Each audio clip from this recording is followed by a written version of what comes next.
अंबानी और अडानी को सुबह खरीद के शाम को बेच दे, क्या ऐसी भी कोई कंपनी है? एप्पल, गूगल, फेसबुक, इन तीनों कंपनियां पूरे वर्ल्ड को कंट्रोल करती है। क्या कोई ऐसा व्यक्ति है जो इनको भी कंट्रोल करता हो? आपने हमेशा सुना है कुछ लोगों के हाथ में दुनिया का सारा पैसा है, सारी पावर है, वही सब कुछ कंट्रोल करते हैं और तेजी मंदी कुछ भी हो उनका पैसा कभी कम नहीं होगा, वो हमेशा पैसा कमाएंगे। आखिर कौन है वो कुछ लोग? आज बात करेंगे ऐसे ही एक व्यक्ति और ऐसी कंपनी की। व्यक्ति का नाम है लैरी फिंक, कंपनी का नाम है ब्लैक रॉक। ये व्यक्ति संभालता है 9.3 ट्रिलियन डॉलर। आप पूछोगे राहुल जी ये कितना होता है? सर इंडिया की जीडीपी है 3.2 यानी 140 करोड़ भारतीय 365 दिन 24 घंटे काम करके जितना पैसा कमाते टोटल जीडीपी उसका 3 गुना ये अकेला व्यक्ति संभालता है। 9.3 ट्रिलियन का 1% 93 बिलियन होता है और इतनी तो भैया अंबानी जी की नेटवर्थ नहीं है अभी। पर एक ही आदमी के पास इतना पैसा आया कैसे? ये लैरी फिंक कौन? ये ब्लैक रॉक कौन है? इतना पैसा लाया कहां से? ये पैसा लगाता कहां पे? लैरी फिंक पे और धीरूभाई अंबानी में कॉमन क्या है? ये धीरूभाई अंबानी, रतन टाटा, ये लैरी फिंक, ये कुछ लोग इस प्रकार से कैसे अपने बिजनेस का साम्राज्य रचते हैं कि कुछ भी हो इनके बिजनेस कभी डाउन ही नहीं होंगे, सदियों तक टिके रहेंगे। ऐसा क्या राज है? आज इस वीडियो में जान लोगे आप।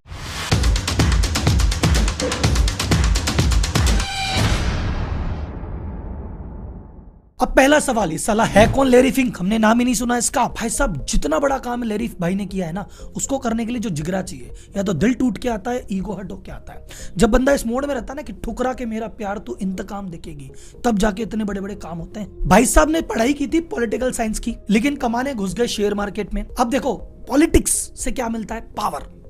और स्टॉक मार्केट से क्या मिलता है? पैसा। और जो बंदे को इन दोनों की समझ है वो बड़े बड़े गेम खेलेगा।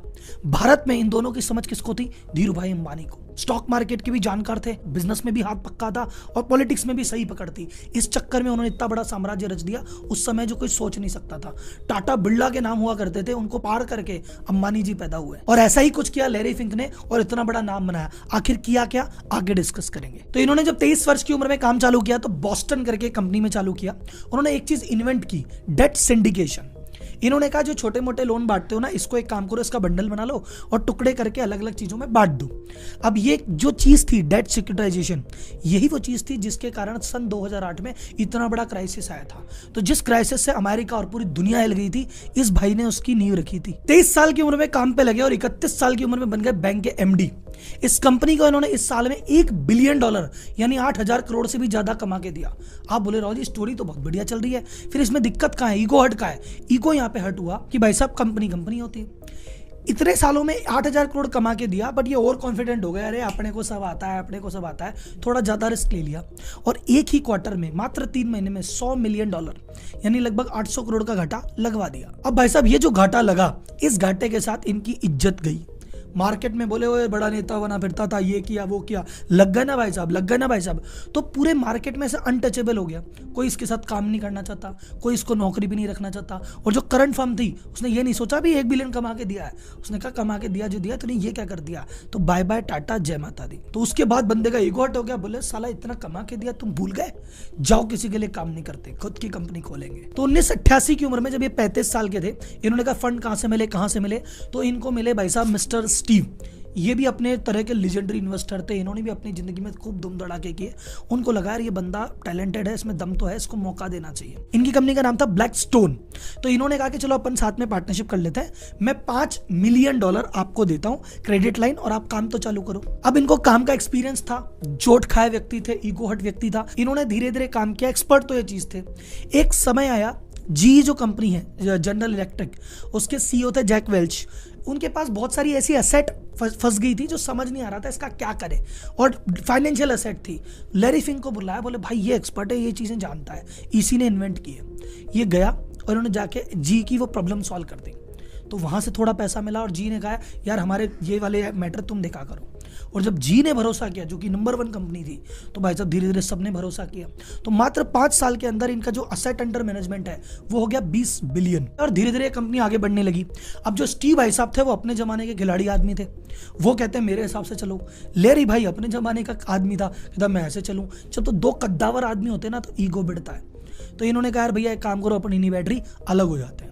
तो ये ब्लैक स्टोन ग्रुप से लैरी भाई अलग हो गए और ये शायद स्टीव भाई की जिंदगी की सबसे बड़ी गलती थी। और इन्होंने ब्लैक स्टोन से अलग होकर नई कंपनी बनाई, नाम रखा ब्लैक रॉक। भाई पत्थर तो है ही, काला ही है, तेरा स्टोन मेरा रॉक। अब सबसे बड़ा सवाल कि राहुल जी समझ तो आ गई कि ब्लैक रॉक क्या है, ये करती क्या है? और इतना पैसा आया कहां से? पहले तो ये बताओ, 9 ट्रिलियन आया तो आया कैसे? अब मैं बताता हूं आया कैसे। सर जी, पेंशन फंड होते हैं, जैसे भारत सरकार में ऐसा मान लो आपकी पेंशन कट रही है, आपकी 30 साल तक पेंशन कटेगी, मिलेगी तो आपको 31वें साल जाके जब आप रिटायर हो गए। तो ये जो पेंशन कट रही है और सरकार के पास पैसा इकट्ठा हो रहा है, ये पैसे का सरकार क्या करेगी? ये पेंशन फंड का क्या करेगी? ये कहती भैया इसको कहीं ठिकाने लगाओ, इसको कहीं इन्वेस्ट करो, पेंशन देनी है। तो ये पैसा किसके पास है? ब्लैक रॉक कहता दो, मैं संभालूं। और ये जैसे भारत का संभाला, ऐसे न जाने कितनी कंट्रीज हैं और कितनों के फंड है। इन जैसे मान लो फॉर एग्जांपल डिफेंस वालों का एक अलग फंड है, रेलवे वालों का अलग फंड है, शिक्षा विभाग का अलग फंड है। तो अलग अलग डिपार्टमेंट के, अलग अलग स्टेट के, सेंट्रल गवर्नमेंट के ऐसे कितने ही फंड है, ऐसे फंड संभालता है मेरा भाई। एक आता है सोवन वेल्थ फंड। अब इंडिया के पास बहुत सारा पैसा है, एक्स्ट्रा पैसा है, भैया हमको भी तो इन्वेस्ट करना है, हमको भी तो रिटर्न कमानी है, खाते में पड़ के क्या मिलेगा? बोले यार ब्लैक रॉक भैया देखोगे। आरबीआई के पास बहुत सारा पैसा, आरबीआई बोले क्या करे पड़े पड़े, बोले भाई ब्लैक रॉक देखोगे क्या? तो ऐसे बड़ी बड़ी देश, बड़ी बड़ी कंपनियों के बैंक, बड़े बड़े पेंशन फंड ये लगाते हैं ब्लैक रॉक में पैसा। फॉर्च्यून 500 कंपनीज, बड़े बड़े इंडिविजुअल्स का, वॉरेन बफेट कह रहा मैं 90 बिलियन का आदमी हूं, ये 10-20 बिलियन इसको दे देते हैं। जिनको हम पैसा दे रहे हैं वो इसको पैसा दे रहे हैं। अब 9 ट्रिलियन कितना होता है कि वर्ल्ड के 300 बड़े पेंशन फंड का टोटल करो तो 6 ट्रिलियन होता है, और ये अकेला 9 ट्रिलियन है। इस फंड मैनेजमेंट करने वाली टॉप 3 फर्में हैं। एक है आपकी ब्लैक रॉक जिसकी हम बात कर रहे हैं, सेकंड आता है वैनगार्ड, तीसरा आता है स्टेट स्ट्रीट कैपिटल।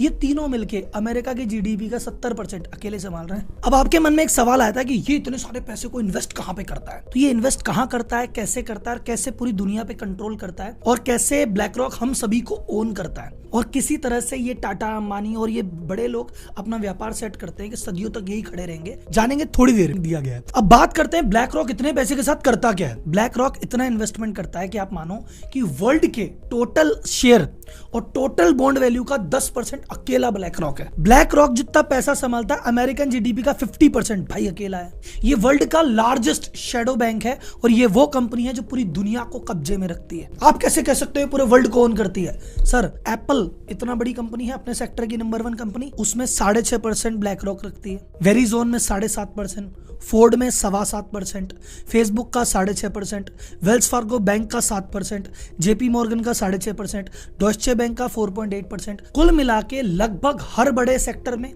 हर बड़े देश में, हर बड़ी इंडस्ट्री में इसका हिस्सा है। अब बात करते हैं पावर ऑफ ब्लैक रॉक की। ब्लैक रॉक टेक्नोलॉजी इतनी पावरफुल कैसे? 2010 में इसको अवार्ड मिला था मोस्ट इन्फ्लुएंशियल फाइनेंशियल इंस्टीट्यूशन है वर्ल्ड का। चाइनीज गवर्नमेंट आपको जानते हो हर जिसको आने अंदर नहीं आने देती, ये पहली ऐसी कंपनी है जिसको चाइनीज गवर्नमेंट ने अलाउ किया, चलो भाई साहब तुम तो आ जाओ, इन्वेस्ट कर दो। जितनी भी मेजर इंडस्ट्री है, energy, oil, gas, transport, clear energy, इन सब में इनके शेयर हैं। अक्रॉस यूरोप में जितने भी बड़े देश हैं, सबकी बड़ी बड़ी कंपनियों में इनके इन्वेस्टमेंट है। अमेरिका में, एशिया में, किसी भी देश में, किसी भी सेक्टर की सबसे बड़ी कंपनी है, उसमें ब्लैक रॉक शेयर लेके बैठ जाती है। ये कितनी पावरफुल है आप इस एग्जांपल से समझो। 2008 में जब क्राइसिस आया था, बड़े बड़े बैंकों की लंका लगी हुई थी, पर समझ नहीं आ रहा था क्या करें, तो यूएस गवर्नमेंट ने कहा कि भैया तुम टेंशन मत लो, तुम्हें हम बचाएंगे। लेकिन गवर्नमेंट को क्या पता किस बैंक को कितना पैसा देना है, तो उन्होंने कहा भाई साहब किसी एक्सपर्ट को लेके आओ। एक्सपर्ट कौन? Larry Fink. ऐसा नहीं कि 10 जनों को बोला, सिलेक्ट किया, फिर एक बंदा चुना, नहीं, सीधा पहला फोन, ब्लैक रॉक भैया इधर आड़ा, लैरी फिंक आइयो, ये संभालो। अब लैरी ने कहा गवर्नमेंट साहब मैं बताता हूँ किसको दे, इसको इतने दो, इसको इतने दो, इसको इतने दो, और ऐसे करके धीरे धीरे अर्थव्यवस्था को उभारा। पर जितनी सभी कंपनियों को इसने फंड किया, उन कंपनी में खुद में ये बहुत बड़ा शेयर होल्डर था। और इंटरेस्टिंग, ये 2008 का क्राइसिस लेके भी ये भाई आया था, तो क्राइसिस लाने में भी यही था, सुलटाने में भी यही था, और जिसको सुलटा के जिसको उबारा उसका शेयर होल्डर भी यही था। अत्र तत्र सर्वत्र। सेम कहानी 2020 में कोरोना के टाइम पे प्ले आउट हुई। कोरोना के टाइम पे ऐसा था, बॉन्ड मार्केट हिल गया था कि भाई साहब इधर तो है ही नहीं, तो बड़ी बड़ी कंपनियों को लगा भैया अब तो लिक्विडिटी आ जाएगी। फिर गवर्नमेंट बचाने आ गई कि अरे हम बैठे, हम टेंशन मत लो। फिर गवर्नमेंट बोले किसमें क्या करें, बोले लैरी भैया आप आओ। लैरी भैया ने कहा मैं बचाता हूँ। उन सभी कंपनियों को बचा लिया जिसमें खुद शेयर होल्डर था, सरकारी पैसे से। अब बोले राजी इतना बड़ा आदमी, इतनी बड़ी कंपनी, हम इसको जानते क्यों नहीं है? क्योंकि ये चाहता ही नहीं तुम इसको जानो। देखो एक इंटरेस्टिंग चीज बताता हूं, नए नए पैसे और पुराने पैसे में फर्क क्या है। नए पैसा वाला आदमी पैसे खर्च करता है कि दुनिया मुझे जाने, पुराना पैसे वाला आदमी पैसे खर्च करता है कि दुनिया मेरा नाम नहीं आना चाहिए। अब एक लास्ट सवाल जाते जाते, आपने कहा था राहुल जी ये अंबानी टाटा सीन समझाओ। देखो मैंने एक वीडियो बनाई हुई है मेरे चैनल पे, टाटा एम्पायर। मैंने आपको बताया कि टाटा ग्रुप ने हर इंपॉर्टेंट सेक्टर में अपनी कंपनी खड़ी कर दी। पर्पस ये है कि ये बड़ी बड़ी कंपनियां क्या करती है, हर सेक्टर में ब्रांड बना लेती है, हर सेक्टर में काम कर लेती है। तो जैसे मोटा भाई बोलते हैं कि तुम आज की डेट में कुछ भी लेने जाओ तुम किराने का सामान लेने जाओगे तो मेरी कंपनी है, तुम दवाई लेने जाओगे तो मेरी कंपनी है, तुम कपड़ा लो, जूता लो, फर्नीचर लो, तुम खिलौने लो, तुम कैंपा कोला पियो, तुमको जो करना है करो, हर जगह मेरी कंपनी है, मैं तो कमाऊंगा। सेम चीज टाटा करता है कि भाई चाय भी दूंगा, नमक भी दूंगा, प्लेन भी उड़ाऊंगा, सॉफ्टवेयर भी बेचूंगा, स्टील भी बेचूंगा, सब काम करूंगा। तो कहीं पे भी ग्रोथ आएगी भाई हमारी कंपनी तो संभाल लेगी। तो ब्लैक रॉक ने भी क्या कर रखा है, यूरोप डूबेगा एशिया में कमा लेंगे, आईटी डूबेगा सीमेंट में कमा लेंगे, हर जगह लेके बैठा है भाई, कर लो तुम क्या करोगे। अभी बड़ी कंपनियां डाउन क्यों नहीं होती? जैसे किसी ने मेरे से पूछा, राहुल जी ये सऊदी अरामको इतनी बड़ी कंपनी है, अब तेल खत्म हो जाएगा तो इसकी वैल्यू क्या रहेगी? इसकी वैल्यू फिर भी ज्यादा रहेगी, क्योंकि आज सऊदी अरामको के पास इतना पैसा है। वो क्या कर रही है, वो एप्पल का स्टॉक खरीद के बैठ गई, वो रिलायंस का स्टॉक खरीद के बैठ गई, वो चाइना में 5 कंपनियां खरीद लेगी। तो धीरे धीरे हो सकता है, आज देखो फॉर एग्जांपल बहुत सारा पैसा, आज मेरे पास 100 करोड़ रुपए है, पर मेरे 100 करोड़ रुपए धीरे धीरे खत्म होने वाले हैं। तो मैंने 100 करोड़ रुपए कहाँ किया, ऐसी नई कंपनी में इन्वेस्ट कर दिए जो अब उभरेगी।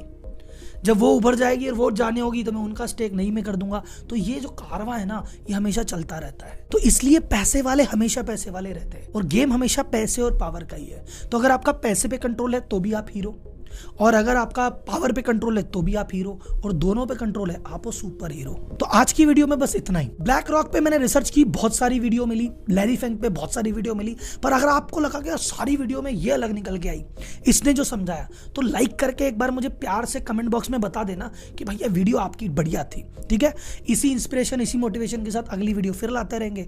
तब तक के लिए धन्यवाद, जय हिंद।